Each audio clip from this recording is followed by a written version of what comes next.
Olá, o Folha Entrevista desta semana vai falar sobre a Sociedade Rural do Paraná, especificamente, claro, a Expo Londrina 2019, que começa já em abril.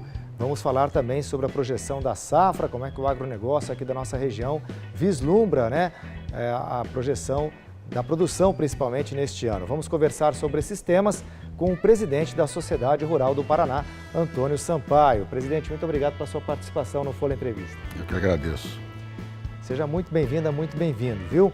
Bom, começando falando da exposição que foi lançada já no mês de fevereiro, presidente, a Expo Londrina, que vai ter a sua 59ª edição dos dias 5 a 14 de abril. A primeira novidade é que é um dia menos de feira, né? Exato, essa coisa da quinta-feira sempre era uma coisa que estava para ser resolvida, meio para se pensar outra forma, porque a exposição ela começava na quinta, mas a abertura era na sexta. Então era sempre um troço meio complicado de se entender e aí nós optamos para tentar esse ano suprimir a quinta, a título de teste até para ver se funciona bem, porque não era um dia que nós entendíamos que não dava o resultado. Havia abertura oficial na sexta-feira. A abertura oficial sempre foi na sexta-feira. E ficava difícil para a pessoa entender que abria na quinta e a abertura era na sexta. Então ficava meio complicado. Então nós optamos por encurtar esse dia, que era um dia de relativamente pouca visitação. Bom, a Expo Londrina, que tem em média de público, uma média de público de 550 mil pessoas anualmente, né? E o ano passado, em volume de negócios, movimentou mais de 680 milhões de reais. Este ano, inclusive, é uma projeção de alta nesse valor, presidente? Nós temos o que sempre causa isso aí é o bom humor de mercado, né? Então, o que nós temos esse ano? Uma safra que não foi das melhores, todo mundo sabe. Você tem uma previsão de pouco de quebra de safra, embora seja pontual. Uma coisa ainda bem que não está completamente definida, né? Mas em contrapartida a isso, nós temos um clima muito bom em relação à economia, sobre essa mudança de governo federal. Então as pessoas estão entusiasmadas, estão acreditando, estão reinvestindo em seus negócios, começando. Então isso é muito positivo para a feira.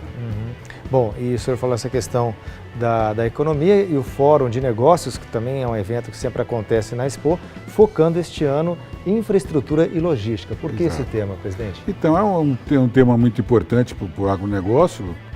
Isso é um assunto antigo, todo mundo sabe da deficiência do Brasil em logística, né? Pelo que nós produzimos, nós temos uma deficiência enorme, isso não é nenhuma novidade. Então é importante que se volte a debater isso, propondo novas soluções e fazendo uma análise sobre isso. É um tema de muita relevância para o nosso negócio. A grade de shows já definida, claro, né? Grade de show vendendo desde o começo de fevereiro na internet, a partir de março começa a vender no físico, né? Mercado físico. Funcionam bem, os shows com boa aceitação, está andando bem. E agora lembrando, né, que já que é a 59ª edição, o ano que vem, 60 anos de Expo Londrina, aí a festa tem que ser um pouquinho mais... Na verdade são datas, pomposa, né? São números, né?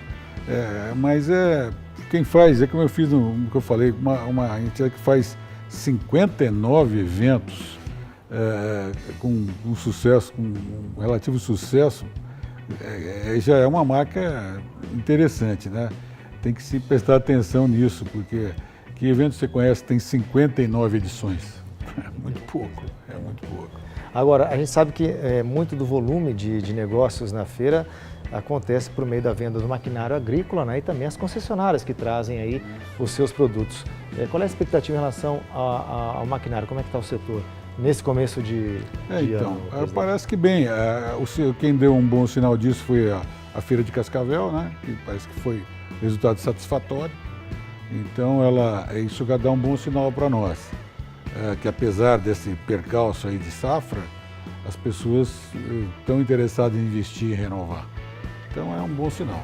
Agora, a safra que o senhor mencionou, né, já começa com uma certa preocupação em relação à produção? É assim, nós temos o tempo aí, a seca que nos atingiu, é certo que causou uma quebra aí de alguma coisa em torno de até 20% de quebra. é uma quebra sensível, né? Isso é problema para todos. Nós sabemos que o dinheiro que roda nesse país e nesse estado é do negócio, do agronegócio. Então isso sempre reflete. Mas as pessoas estão otimistas, não é uma quebra também avassaladora de quebrar ninguém, né? É uma coisa que há uma contenção, a pessoa fica mais contido no seu negócio, mas não é tão grave, né? E o ano passado foi atípico por conta da greve dos caminhoneiros também, presidente? Ano passado nós tínhamos uma situação péssima. Nós tínhamos um governo totalmente depauperado, uma situação política horrível, 15 milhões de desempregados. Nós achávamos que ia ser um problemaço. E nós crescemos 3% na feira. Então é difícil da gente entender, né? Essas previsões são um troço meio... E a greve dos caminhoneiros no meio do ano, né? Também, que foi maio. Muito problemático, até para trazer coisa aqui, que foi difícil e tal, deu problema. Mas o problema mais é de conter, as pessoas se retraem, né? Falando, não tem problema, então vamos investir, não, vamos deixar ver como é que fica, né? Aí todos nós fazemos, né? Então isso a perspectiva era muito ruim. E nós crescemos 3%.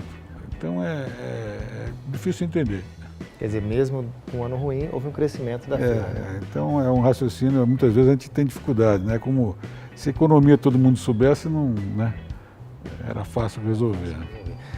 Alguma atração específica para esse ano em relação ao ano passado, por exemplo? Nós temos mais uma melhora do que já existe, né? Então o fórum, pelo terceiro ano, foi uma coisa de sucesso.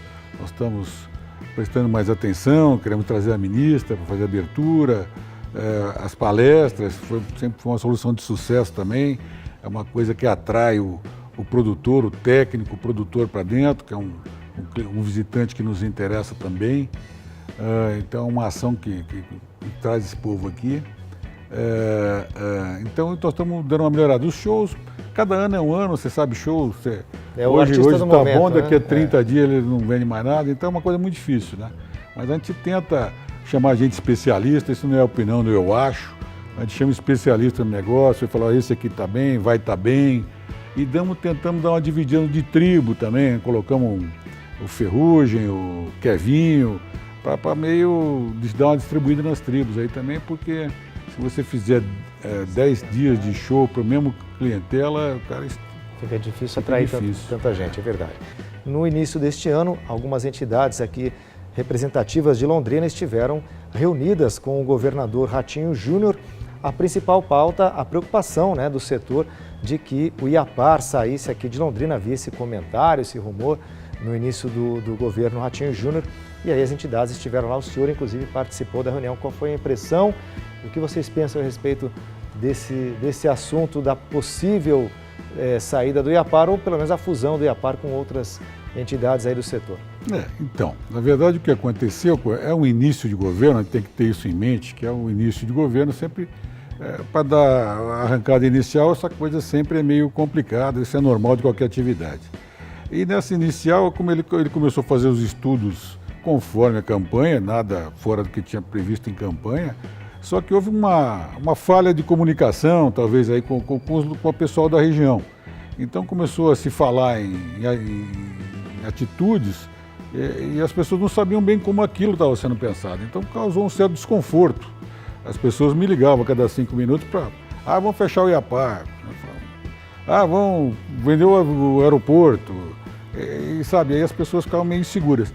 E eu falei, olha, nós também não temos essa informação oficial, né? Também nós não tínhamos conhecimento. Então, nós marcamos uma reunião com lá, que ele nos marcou prontamente uma reunião, nos recebeu. Aí colocamos a bola no chão, ele explicou, é claro, se desculpou da dificuldade, vazou a informação antes, na verdade não era para ter se falado isso, estava em estudo, então foi uma série de fatores lá. Agora, o que é importante dizer é que a impressão minha foi boa, foi boa porque ele se mostrou uma pessoa interessada em fazer a coisa certa, com boa vontade, com interesse de ouvir. Ele falou uma coisa que gostei muito, que ele falou assim, olha, eu não tenho problema em voltar atrás. Tá? Se você me trouxer fatos aqui e informações que me façam mudar de ideia, eu não tenho nenhum problema em voltar atrás. Então isso já mostra uma capacidade de aceitar, que é muito interessante para o governante. Então nós ficamos bem impressionados. E de lá para cá ele está desenvolvendo o projeto dele lá, ficou de nos comunicar quando tiver um boneco da coisa pronta para consultar os locais e ficou assim, nós ficamos, por enquanto, né, bem resolvido. Bom, e em relação à questão do IAPAR, o que o governo esclareceu é que a sede não sairá de Londrina, apenas haverá uma fusão na gestão, né, com os demais institutos, como por exemplo o Emater, né? Exato, na verdade ele vai fazer como já existe em outros estados, uma coordenação central, que vai coordenar toda essa área. Aí existem situações peculiares de cada um que tem que ser observadas. Não cabe a nós comentar isso. Nós não temos especialidade em gestão pública. Nós temos que cobrar a parte política. Nós acreditamos na pesquisa do Estado, nós acreditamos que tem que ser aqui, porque é uma conquista nossa. E essas são as situações que nós temos que cuidar. Né? Os detalhinhos, porque fica no modelo de São Paulo, no serviço isso cabe a quem é especialista nisso mexer. Né? Porque é importante a manutenção do Instituto aqui, sem dúvida. Disso nós fomos claros. Né? Falei, olha, fechar o IAPAR e tirar de lá, não aceitamos. Né? Não, mas nunca foi pensado dessa forma. Enfim, são essas coisas. Aeroporto vai privatizar. Assim, mas e todos os 20 anos de luta nossa aqui, de projeto para duplicação, as áreas que a prefeitura comprou e doou para a União, como é que fica isso? Então, causa um desconforto. Fala, mas como é que vai ficar isso? Né? Logo as pessoas ligam, nós estamos nessa luta há 20 anos. Sim. E até agora o ILS ainda não pôde ser instalado. Não, está lá acertando terreno e doando para a União. Aquilo é uma luta longa, fazendo o projeto do aeroporto, já vai finalizado o projeto e tal, mas então, como é que vai ficar isso? Qual o compromisso de quem comprar de fazer isso? Então, claro que vai, mas nós temos que saber, né? Temos que pontuar essas coisas. Então, isso é o que aconteceu, mas o governo o governador tem plena noção disso e está disposto, é uma pessoa capaz de entender, não tem nenhuma intransigência, e nós gostamos muito da conversa. E em relação aos aeroportos, além do aeroporto de Londrina, a intenção do governo estadual é assumir a gestão para depois iniciar o processo de privatização também do aeroporto de Foz do Iguaçu. Esses dois aeroportos no interior do estado também estariam no pacote Bacaxiri, né, em Curitiba, e, se possível, até o de São José dos Pinhais. É uma coisa difícil, é um assunto delicado, é um assunto que não é fácil, então precisa ser feito com calma, bem pensado. Né? Presidente, falando um pouquinho da reforma da Previdência, já que estamos também no início aí de um novo governo, uma nova gestão no governo federal, como o senhor mencionou, e um pacote aí que promete resolver muito do déficit da Previdência, mas também aqueles que questionam, por exemplo, a questão dos trabalhadores rurais serem prejudicados. O senhor vê dessa forma também? Não. Olha, é o seguinte, do jeito que está, não dá para ficar. Tá, não adianta a gente defender uma coisa que não para de pé. Tá, não, vamos manter e daqui a uns anos ninguém vai pagar, porque é impossível.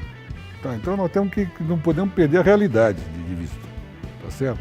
Então, é claro que as pessoas têm direito de se aposentar sim, até acho que a idade mínima deve ser uma coisa mais razoável, não é possível um cara de 40 anos se aposentar, nem de 50, francamente eu tenho mais que isso e jogo futebol. Quer dizer, não dá, né, gente? Então, mas é meu direito. Mas pode ser legal, mas não é moral. Então, eu acho que isso vai ter que pensar mesmo porque é impagável, né? É impagável. Então, nós temos que mexer nisso sob pena de inviabilizar o país, né? Todos sabem disso, todos têm conhecimento. É claro que as pessoas puxam, fazem sua função quando carregam para o seu lado para que se chegue a uma negociação, mas que isso tem que mudar. O próprio setor público, os funcionários do setor público têm conhecimento disso, reconhecem isso aí. No caso dos trabalhadores rurais, a preocupação é porque é uma função realmente extenuante em que o sujeito fica exposto às condições do tempo e pode ter um tempo de vida útil de trabalho menor, né? Pois é um assunto delicado, né? Porque como é que você vai fazer isso? Quem carrega saco, não é? Tá certo? Então, vai falar a professora, não é? Entra numa sala com 30 crianças, eu ficava louco no segundo dia. Então, sabe, mas é difícil você julgar a dor de cada um, né? É difícil. Isso aí as pessoas têm que se posicionar, expor suas razões e se chegar numa solução política, não tem outro jeito, né? É claro que uma pessoa não pode carregar saco até os 70 anos, claro que não pode. Não, impossível, né? Se bem que tem saqueiro que eu conheço, tem esse que carrega tranquilo, mas isso não é uma regra geral. Então tem que tomar cuidado com isso, e é um assunto delicado, mas tem que ser mexido. Se não mexer isso, não anda. Tá certo. Nós conversamos com o presidente da Sociedade Rural do Paraná, Antônio Sampaio. Presidente, muito obrigado pela sua participação no Folha Entrevista. Eu que agradeço a chance. Eu aguardo você para o próximo programa. Até lá!